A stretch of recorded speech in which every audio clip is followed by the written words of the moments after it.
Esta mañana queremos dedicar este tiempo para estudiar, detenernos en una historia muy interesante. Bueno, todas las historias de la Biblia, por supuesto que son interesantes, pero esta nos habla de un llamado que Dios hizo a un hombre. La semana pasada compartíamos acerca del llamado de Dios al profeta Isaías.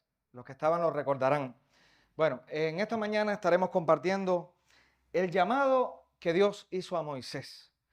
Antes de ir a la Biblia, vamos a ubicarnos en el contexto histórico para que podamos entender mejor qué estaba sucediendo.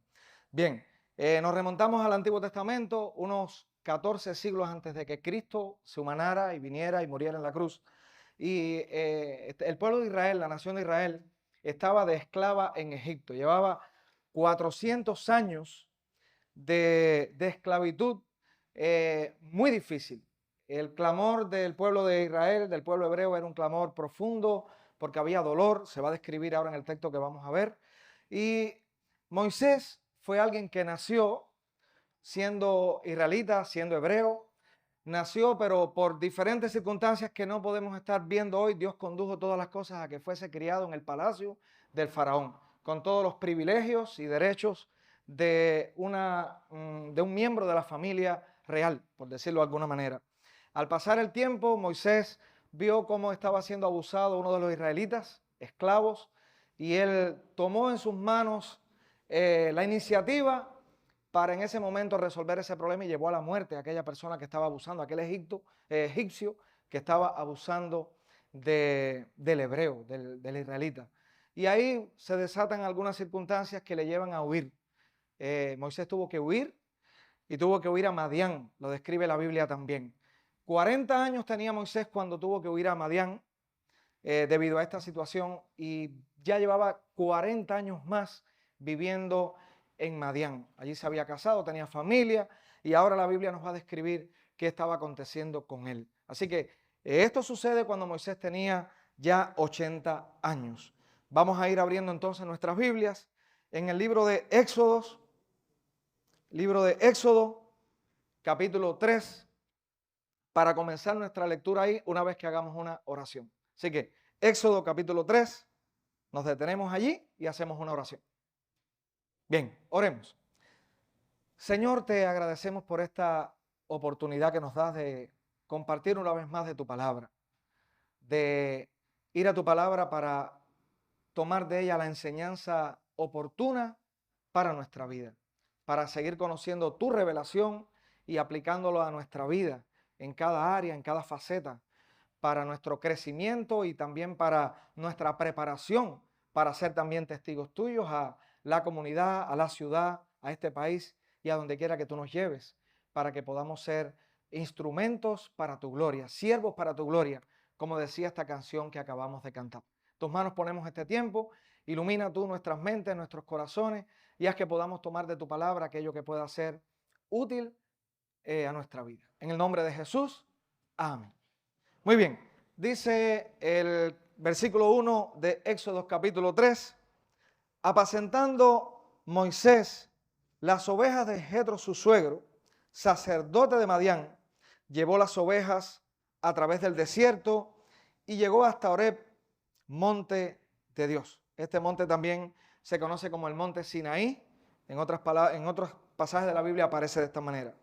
Bien, como ya decíamos, Moisés tenía 80 años en este momento, estaba apacentando, pastoreando las ovejas de su suegro Jetro, como bien lo describe este pasaje.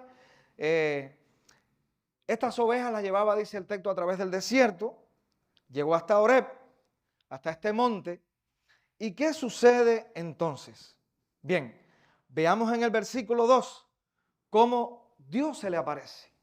Y Dios capta de una manera insólita, podríamos decir otra palabra, de una manera no experimentada antes por Moisés, capta su atención.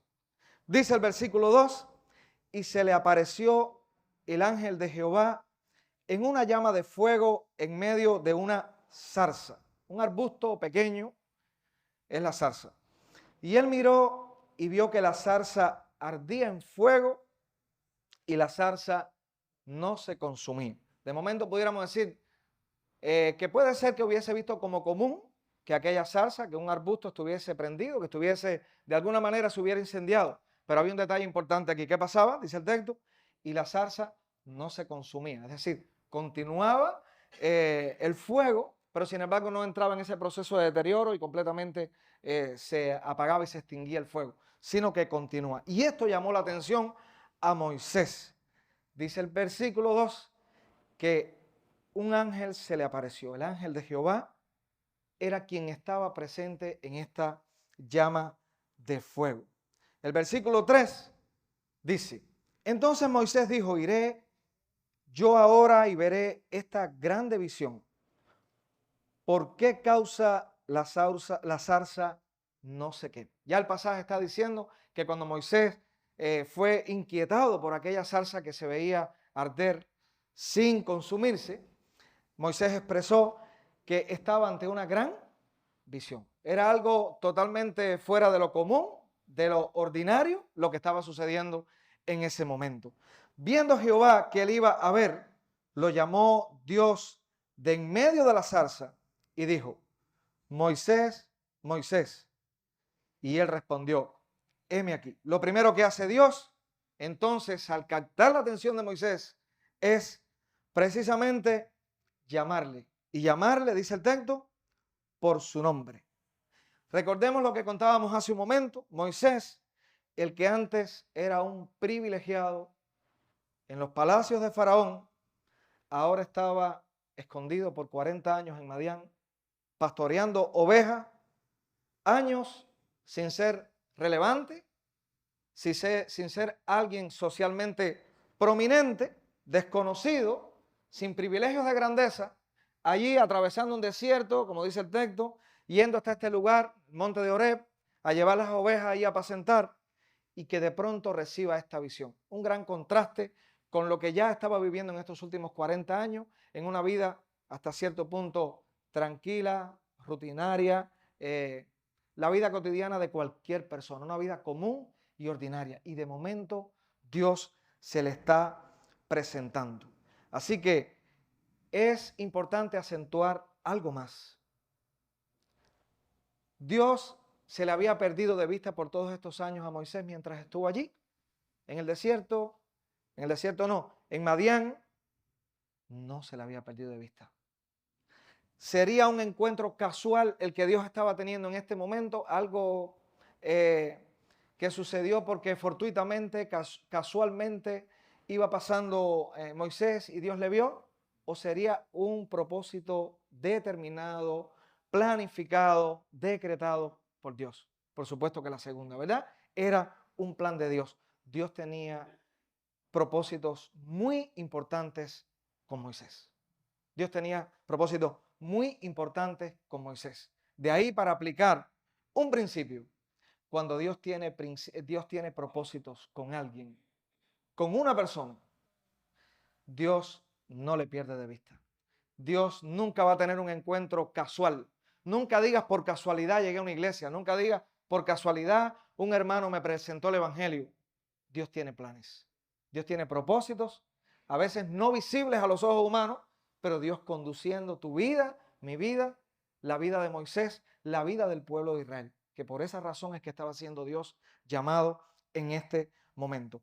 Dios entonces le va a dar a conocer en este momento, como hizo con Isaías, recuerdan los que estaban el domingo pasado, todo lo que Dios le reveló a Isaías para comisionarle la misión que tenía para él. Bueno, de igual manera encontramos que Dios ahora, ya captando la atención de Moisés de una manera totalmente fuera de lo común, extraordinaria, ahora en este momento veremos cómo se revela su carácter para Moisés. Y vamos a ver tres cosas importantes que Dios le revela a Moisés en este evento, en este episodio. Una, Dios le va a revelar su carácter santo. Le va a mostrar su santidad y todo lo que eso significaba. Dios le va a estar revelando a Moisés también en este pasaje algo, pero también extremadamente importante, y es que Él cumple sus promesas, que Él cumple con los pactos hechos con el hombre. Y en tercer lugar, Dios le va a demostrar también que Él se compadece de su pueblo, que Él está atento al dolor, a la aflicción y a la necesidad de su pueblo. ¿Le suena a sus oídos esto como algo aplicativo a sus vidas? Por supuesto que sí. Pero vamos a ir viendo poco a poco lo que se va describiendo en estos pasajes. Vamos entonces a ver la manera en que Dios se va revelando a Moisés. Vayamos al versículo 5. Y dijo Dios a Moisés: no te acerques, mantente a la distancia, mantén una distancia prudencial y quita tu calzado de tus pies, porque el lugar en que tú estás, tierra santa es. Lo primero es, no te acerques, mantén una distancia. Con esa distancia Dios estaba mostrando, dando a entender, hay una gran separación. Distamos muchos como seres humanos del Dios creador, todopoderoso, ¿verdad? Descrito en la Biblia como el incomparable Dios sobre todas las cosas. Mantén una distancia. Hay una gran diferencia, distamos mucho, estamos muy distanciados de parecernos a ese Dios que está sobre todas las cosas. Y ahora el pasaje describe algo más. Dice, quita el calzado de tus pies. Para nosotros en nuestra cultura quizás de momento no diga mucho, pero en lo que para esta cultura significaba quitar el calzado de los pies era una señal de reverencia, una señal de respeto, una señal incluso de temor reverente. ¿Por qué? Por lo que dice a continuación, porque tierra santa es. Dios no quería en ese momento que de alguna manera Moisés venerara ese pedazo de tierra, como nosotros no tenemos que venerar ni adorar este templo o este lugar o este edificio. Dios lo que estaba queriendo decirle a Moisés, pero donde yo estoy, donde está mi presencia, donde está mi persona, ¿qué dijeron? Santo es, apartado para mí es. Ahí estoy yo y debo ser reverenciado, debo ser adorado, debo ser reconocido como quien dice la Escritura que soy. Entonces, Dios le estaba diciendo a Moisés que necesitaba entender cuál era la magnitud de la santidad, de la pureza que había en Dios. Lamentablemente, cuando miramos hoy nuestro contexto cultural, las creencias religiosas, la manera filosófica en que muchas personas ven el mundo y ven a Dios, pudiéramos decir que hoy el mundo trivializa, superficializa, hace muy superficial y vano la presencia de Dios. Hoy salimos y encuestamos acá en La Habana a las personas y empezamos a hacer la pregunta, ¿crees en Dios? ¿Qué creen ustedes? La mayoría de las personas va a decir que creen en Dios. Pero muchos van a decir, ¿creemos en Dios? A nuestra forma, a nuestra manera, según nuestro criterio. Y eso es una manera de trivializar a Dios. Eso es una manera de moldear y domesticar a Dios conforme a nuestra imagen y semejanza de nuestro razonamiento y no conforme a quien es Dios de verdad. En una de las primeras predicaciones que tuvimos por acá, yo compartí algunas ideas que ahora quiero leerles otra vez con respecto a esto. Esto lo leí hace unos cuantos fines de semana atrás. Un autor decía con respecto a esto, vivimos en una cultura en la que la mayoría de las personas no creen muchas verdades centrales acerca de Dios. El moderno Dios terapéutico que ayuda, que consuela, que sana, puede ser superficialmente atractivo porque apela a nuestras emociones, para sentirnos bien, para sentirnos cuidados. El amor de Dios, dice este autor, ha sido purgado en nuestra cultura de todo aquello que le incomoda. Dios es santo, ese aspecto no nos gusta o no le gusta a la cultura, porque demanda una respuesta. Ahora, ¿pero cuántos quieren escuchar que Dios es bueno? Eso sí. ¿Y cuántos decimos amén porque Dios es santo? Pero la cultura no lo quiere porque eso demandaría ya algo, un Dios santo, perfecto, justo. ¿verdad? Entonces, dice este autor, últimamente le convierten en un ser humano mejorado y nada más.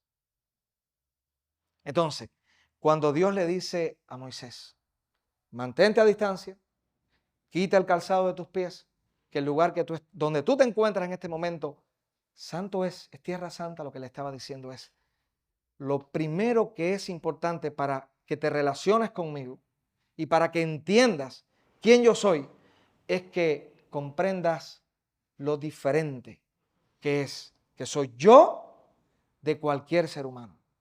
La pureza, la majestad, lo sublime que yo soy ante un simple ser humano, el ser humano queda opacado como nada delante de esa grandeza de Dios. Nosotros como iglesia hoy, al igual que Moisés, debemos estar bien conscientes y pidiendo a Dios cada día, Señor, ilumina mi mente para ir a tu palabra y tener un entendimiento, tener siempre una comprensión. Nuestra mente y nuestros pensamientos nunca se van a comparar con la mente y los pensamientos de Dios, pero al menos de manera parcial, ayúdame siempre a estar consciente de tu santidad, de tu grandeza, de que el único digno de adoración en este mundo verdaderamente eres tú y nadie más. Así que, mis hermanos, estemos conscientes que en esta mañana hemos estado adorando al Dios santo, que le dice a Moisés, mantén distancia, y que le dice, quita el calzado de tus pies. Ese es el único y verdadero Dios revelado en la Biblia. Dios santo en su totalidad. Veíamos la semana pasada que la manera en que aquellos seres celestiales lo proclamaban era diciendo, Dios es santo, santo, santo. ¿Verdad? Así que ese es el Dios verdadero, el Dios que llama al Evangelio, el Dios que proclama el mensaje del Evangelio de salvación. Entonces vamos a ver lo segundo que Moisés recibe por parte de Dios como revelación. Versículo 6. Y dijo, yo soy el Dios de tu padre, Dios de Abraham, Dios de Isaac, Dios de Jacob. Entonces Moisés cubrió su rostro porque tuvo miedo de mirar a Dios. Muy interesante estas palabras expresadas por parte de Dios. Cuando Dios le está diciendo en este pasaje a Moisés, en esta porción, yo soy el Dios de tu padre, Dios de Abraham, Dios de Isaac y Dios de Jacob, lo que Dios le está diciendo es, este llamado que yo te estoy haciendo a ti, está haciendo sobre el fundamento, en virtud de un pacto que yo hice con tus antepasados. Lo que yo estoy haciendo en este momento es que estoy cumpliendo con aquello que yo había ya pactado, prometido a tus antecesores. Eso es lo que Dios le está diciendo. Yo tengo planes específicos y para eso hice un pacto. Bueno, pudiéramos ir, no vamos a hacerlo, pero de momento, vamos a verlo dentro de unos instantes. Vamos a ver cuando Dios hace el pacto con Abraham, ¿cuáles fueron las palabras? Cuando se lo ratifica a Isaac, veremos también las palabras. Pero detengámonos un momento más aquí. Dice el versículo,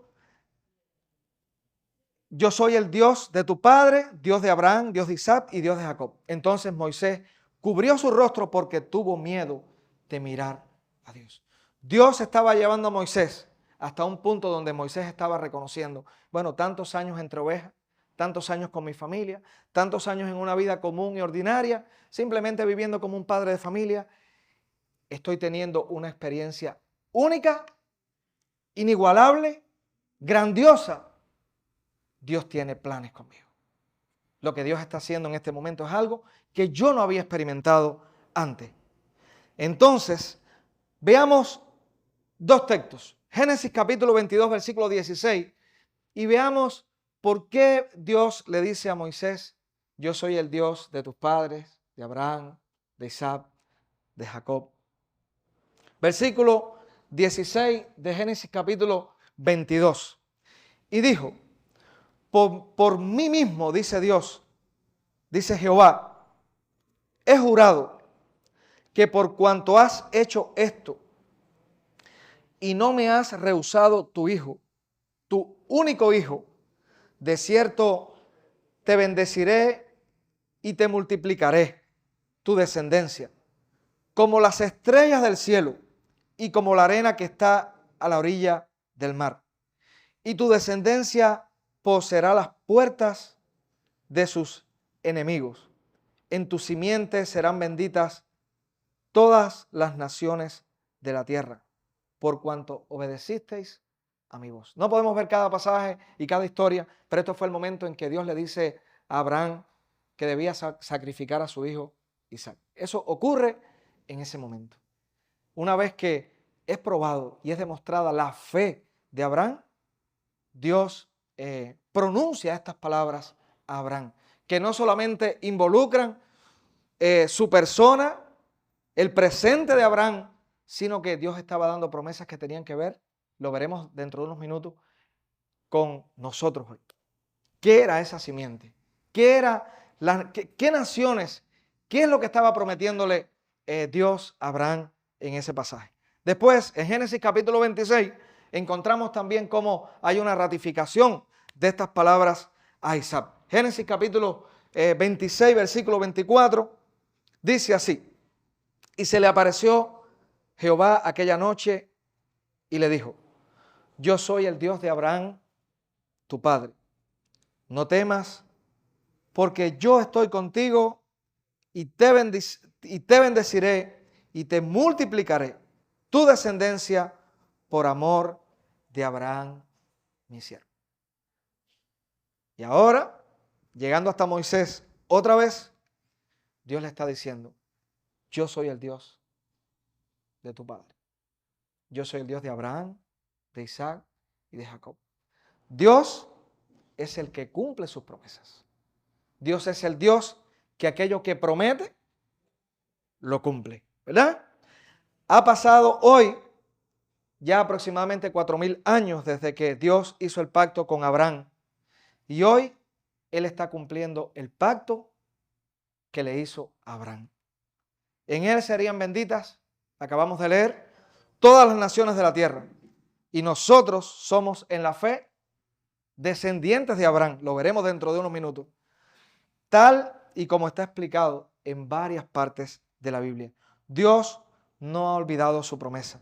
Dios es fiel a sus promesas y cuando le presentamos el Evangelio a una persona, nosotros estamos extendiendo un poco más allá esa promesa de que muchos serían parte de la familia de Abraham. A través de los siglos ha sido el Dios de pactos, el Dios que cumple con sus promesas. Gálatas capítulo 3, versículo 14, se remite allá para explicar un poco lo que estaba sucediendo cuando Dios hacía este pacto y hasta dónde la trascendencia de ese pacto. Gálatas capítulo 3, versículo 14 en lo adelante, los que puedan buscarlo, va a estar en pantalla también, dice así: para que en Cristo Jesús la bendición de Abraham alcance a los gentiles. Los gentiles son aquellos que no pertenecen al pueblo de Israel, a fin de que por la fe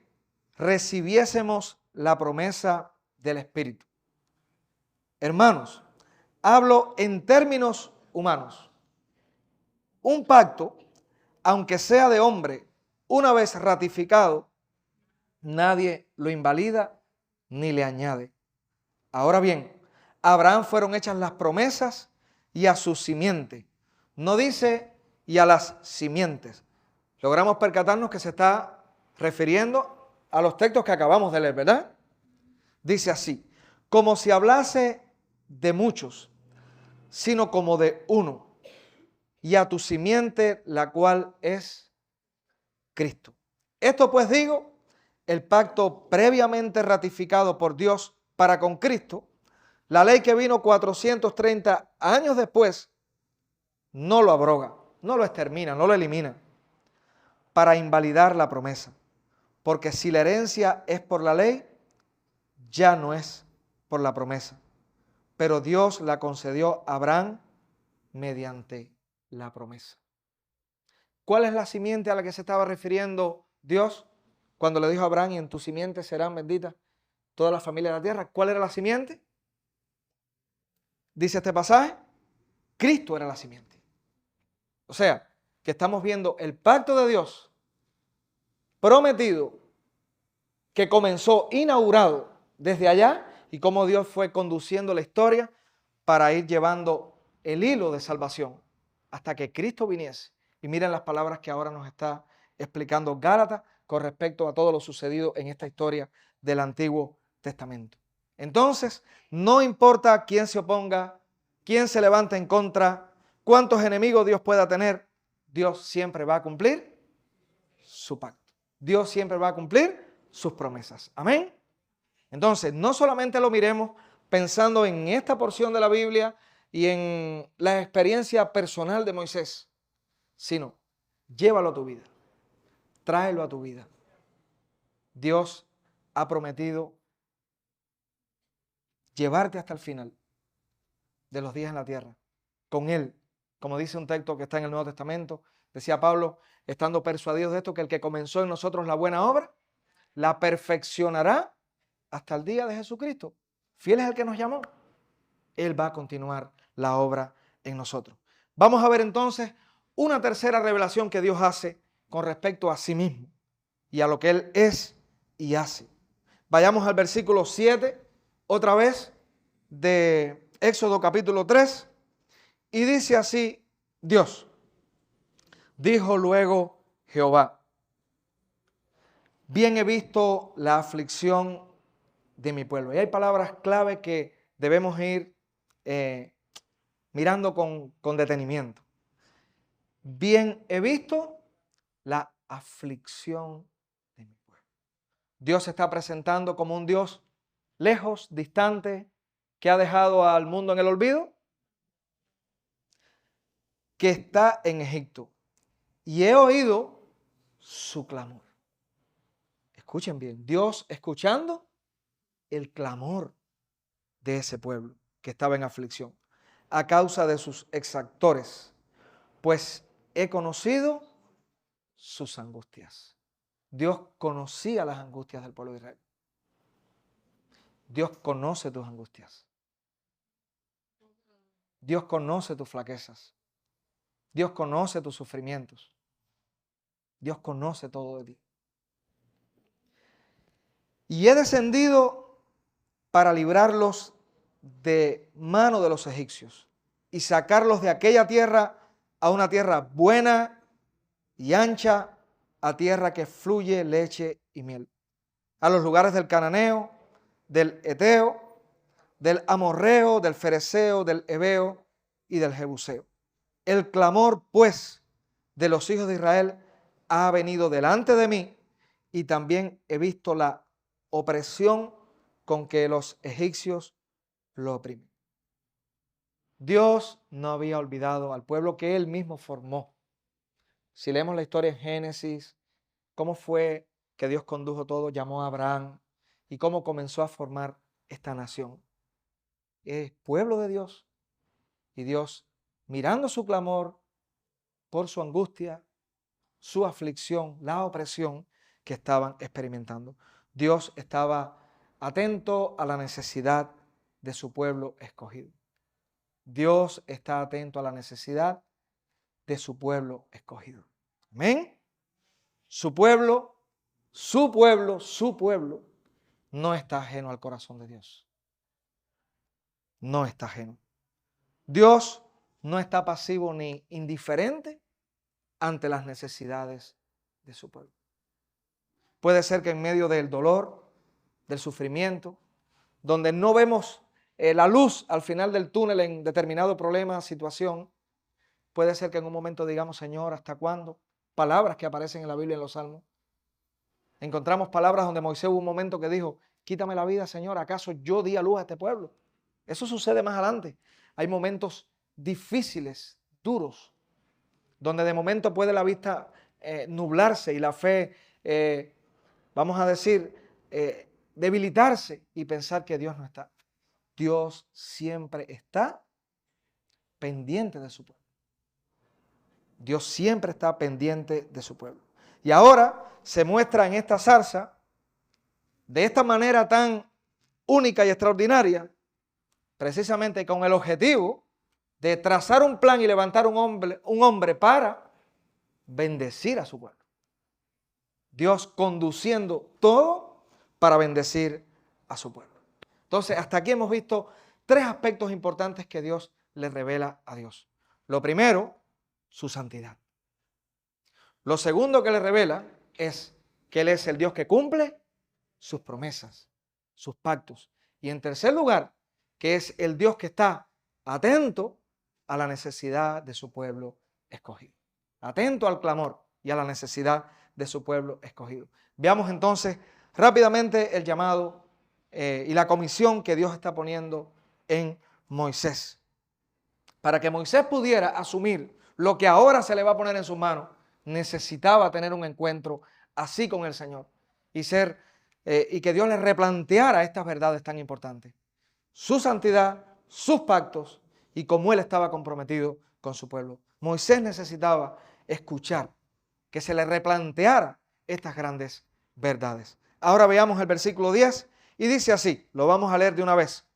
Ven por tanto ahora y te enviaré a Faraón, para que saques de Egipto a mi pueblo, los hijos de Israel. Entonces Moisés respondió a Dios, ¿quién soy yo para que vaya a Faraón y saque de Egipto a los hijos de Israel? Lo vamos a explicar dentro de un momento. Y él respondió, ve, porque yo estaré contigo. Y esto te será por señal de que yo te he enviado. Cuando hayas sacado de Egipto al pueblo, serviréis a Dios sobre este monte. Dijo Moisés a Dios, he aquí que llego yo a los hijos de Israel y les digo, el Dios de vuestros padres me ha enviado a vosotros. Si ellos me preguntaren, ¿cuál es su nombre? ¿Qué les responderé? Y respondió Dios a Moisés, yo soy el que soy. El suficiente, el autónomo, el único, el que no dependo de nadie. Y dijo, así dirás a los hijos de Israel, yo soy, me envió a vosotros. Además, dijo Dios a Moisés, así dirás a los hijos de Israel, Jehová, el Dios de vuestros padres, el Dios de Abraham, Dios de Isaac y Dios de Jacob, me ha enviado a vosotros. Este es mi nombre para siempre. Con él se me recordará por todos los siglos. Ve y reúne a los ancianos de Israel y diles, Jehová, el Dios de vuestros padres, el Dios de Abraham, de Isaac y de Jacob, me apareció diciendo, en verdad os he visitado y he visto lo que os hace en Egipto. Y he dicho, yo os sacaré de la aflicción de Egipto a la tierra del cananeo, del eteo, del amorreo, del fereceo, del heveo y del jebuseo, a una tierra que fluye leche. Una pregunta a la luz de esta gran porción que acabamos de ver. ¿Quién iba a rescatar de la esclavitud? ¿Quién iba a sacar de la esclavitud al pueblo de Israel? ¿Dios o Moisés? Ahora, iba a usar a Moisés, ¿verdad? Pero Dios es quien iba a estar. Sin embargo, en cada respuesta, vamos a decir, en cada reacción que Moisés da a Dios, parece como si él dijera, es que, ¿quién soy yo? ¿Cómo yo me voy a presentar? ¿Qué les voy a decir? Es como si dependiese de él. Dios es quien iba a liberar. Dios iba a usar a un hombre. Dios iba a usar a un hombre. Moisés en ese momento se estaba concentrando más en quien él era y no en el yo soy. Y no en el Dios que se le había revelado con propósitos eternos y trascendentes. Moisés se encontró en él y no en Dios. Se concentró en él y no en Dios. Sin embargo, ¿quién estaba tomando la iniciativa para hacer salvación a este pueblo? Era Dios quien estaba tomando la iniciativa. Además, lo estaba haciendo sobre un fundamento muy sólido, sobre pactos y promesas que él mismo ya había realizado, ¿verdad? Tiempo atrás. La identidad de Moisés en ese momento estaba siendo ligada a la identidad de Dios y a la persona de Dios. Ya la pregunta de Moisés no debería ser, ¿quién soy yo? Así de manera llana y natural, sino ¿hasta dónde yo puedo ir si tú me llevas? ¿Hasta dónde yo puedo ir si tú me empoderas? Mi hermano, eso tiene grandes aplicaciones para nuestra vida hoy. hemos sido llamados en el Evangelio de Jesucristo. Hemos tenido un encuentro reconociendo la santidad de Dios y nuestro pecado. Hemos reconocido que delante de Dios debemos quitar los calzados y mucho más ante su santidad y su grandeza en adoración. ¿Verdad? Hoy nuestra fe se fundamenta en los pactos que Dios hizo. En esa simiente que ahora nos dice Gálatas que es Cristo. En Cristo nosotros somos hijos de Abraham. Estamos en la fe, en esa misma fe y en ese mismo hilo de salvación que a través de toda la historia Dios ha conducido con ese propósito de salvación, con ese propósito redentor. Si de verdad hoy profesas ser un hijo de Dios, ser un cristiano, ser un discípulo de Cristo, puedes estar seguro, convencido que estás dentro de este pacto y que Dios tiene propósitos contigo y que Dios está cuidando de ti, ¿verdad? Y que Dios quiere que seas un instrumento también en Jesús María, en La Habana Vieja y posiblemente mucho más allá donde quiera que tú estés. Dios quiere que tú seas un instrumento en sus manos. Aunque esta historia es única e irrepetible, el Dios que llamó a Moisés nos ha llamado a nosotros. Nos ha llamado a la fe. Y somos de la fe de Abraham también. Es el mismo Dios del pacto que cumple las promesas allá, es el mismo Dios que hoy tienes. Sigue interesándose por su pueblo y sigue activamente trayendo ovejas al redil. Y como en ese momento llamó a Moisés para ser el líder que condujera aquella liberación del pueblo, hoy nos llama a nosotros como miembros de una iglesia o como miembros de la iglesia de Jesucristo para que de igual manera seamos instrumentos hacia afuera. Esto que estamos haciendo aquí hoy es un tiempo de comunión, de adoración, pero ¿qué hacemos con el resto de la semana? Estamos en nuestros quehaceres, en nuestra vida cotidiana, quizás bastante convulsa, acelerada, agitada y con grandes desafíos de todo tipo, ¿sí o no? Sí.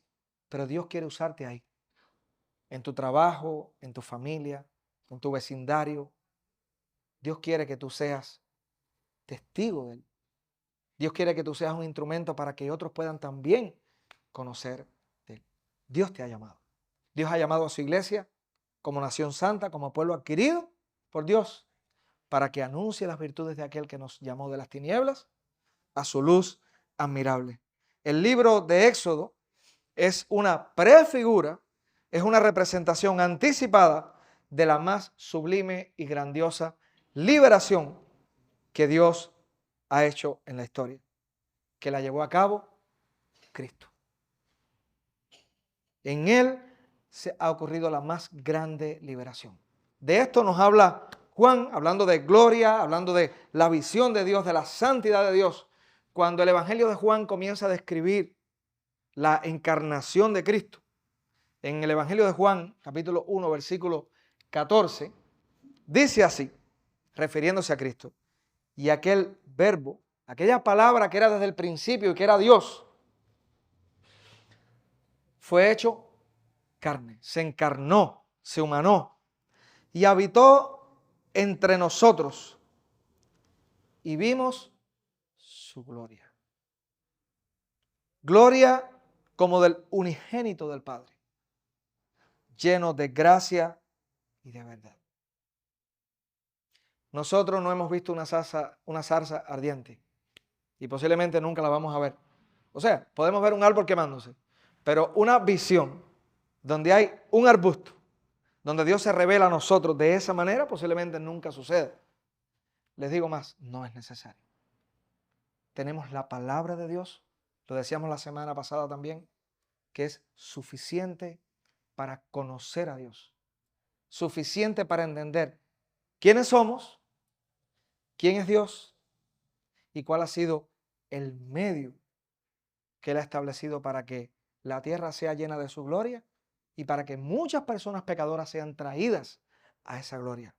El Verbo fue hecho carne y habitó entre nosotros y vimos su gloria, gloria como del unigénito del Padre, lleno de gracia. La palabra gracia significa bondad inmerecida, un desbordamiento de favor inmerecido y de verdad.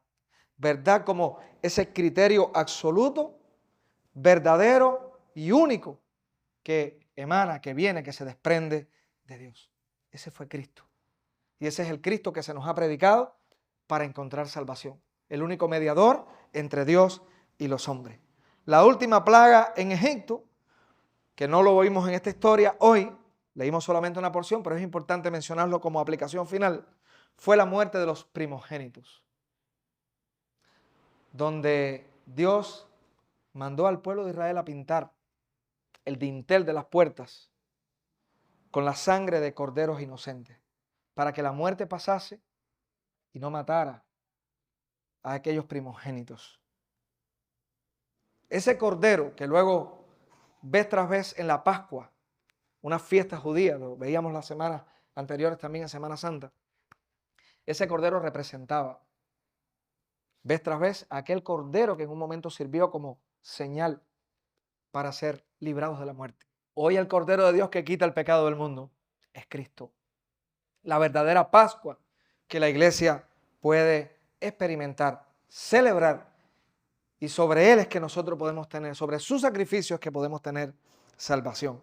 La iglesia de Jesucristo ha sido rescatada de la esclavitud del pecado y la condenación, que es mucho más triste y crítico que la esclavitud que tenía el pueblo de Israel en Egipto. Y es la esclavitud del pecado. Y Cristo nos ha liberado. Así que mis hermanos, gloria a Dios porque nos ha llamado. Gloria a Dios porque a través de toda la Biblia vemos cómo es un Dios que se interesa por su pueblo y que todo el tiempo activamente está para rescatar a su pueblo. Moisés se miró a sí mismo y no vio nada en sí competente para hacer aquella grande obra. Tenía que mirar al Dios de los portentos, al Dios de los milagros. Igualmente sucede hoy. Yo me miro, ¿quién soy?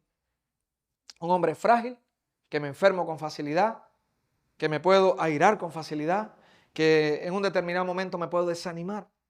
Pero mi fortaleza, mi fuerza, mi capacidad solamente está cuando dependo, me entrego, ¿verdad?, al Dios de los pactos que aparece en la palabra de Dios. Igualmente son palabras para ti. Que esa sea tu experiencia. Él está contigo. Él está contigo. Cuando digas quién soy, di quién soy en Cristo. ¿Y cuánto puedo hacer en Cristo? Así que vamos a terminar con una oración. Señor, gracias por esta oportunidad. Gracias porque nos has permitido una vez más reunirnos como iglesia para adorarte a una sola voz, con un solo corazón. También ahora, Señor, te damos gracias porque hemos podido compartir de tu palabra. Hemos visto el testimonio, el relato donde se describe la manera en que tú llamaste a Moisés para liberar a este pueblo del yugo egipcio. Señor, gracias porque tú nos has liberado del yugo del pecado, de la esclavitud del pecado en Cristo. El Dios de pactos que desde el Antiguo Testamento, desde el mismo inicio, fue todo el tiempo relacionándose con el ser humano, con su creación, para rescatarle, para proveer salvación. Es el Dios que hoy nos ha liberado del pecado. Nos ha traído a Cristo como único mediador entre Dios y los hombres. Con su sacrificio, hoy somos perfectos en Él. Gracias, Padre, porque hemos tenido liberación del pecado para vivir para ti, para vivir para tu gloria y tu honra, para vivir cada día pareciéndonos más y siendo más a la imagen, al carácter de tu Hijo Jesucristo. Mira la iglesia reunida hoy. Mira cuántos hermanos están aquí reunidos que en muchas ocasiones hoy han dicho amén ante verdades de tu palabra. Señor, pido por ellos que de la misma manera que Moisés fue llamado y fue guiado para este gran desafío de liberar al pueblo, que ellos puedan ser, al salir de aquí, ser instrumentos en tus manos, para que otras personas también puedan ser instruidos en la fe, puedan conocer de ti, puedan conocer que hay un Dios, un único Dios que se ha revelado, que tiene una Biblia, una palabra escrita por la cual podemos nosotros conocerle. Usa a cada uno de los que están aquí en esta mañana. Ya han sido comisionados por ti, pues la iglesia ha sido puesta en esta tierra para anunciar las virtudes de aquel que nos llamó y nos sacó de las tinieblas a tu luz admirable. Gracias por esta oportunidad y esta bendición de esta mañana. En el nombre de Jesús, amén.